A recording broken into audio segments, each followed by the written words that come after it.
Support students' comprehension with this Guided Comprehension Folder. This trifold walks students through the reading process from the before reading, during reading, and after reading stages. In this example, we'll use Dragons Love Tacos, but you can use this with any book. In the before reading section, you'll activate students' background knowledge.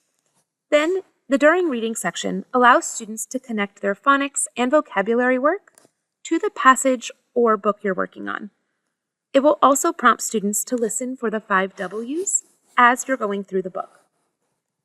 The after reading pages include graphic organizers to support students' comprehension across all 5 levels of comprehension.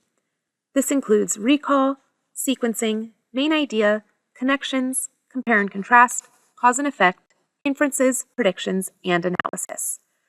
It includes all of the graphic organizers directly in the pages so that you have everything you need to support your students' comprehension skills.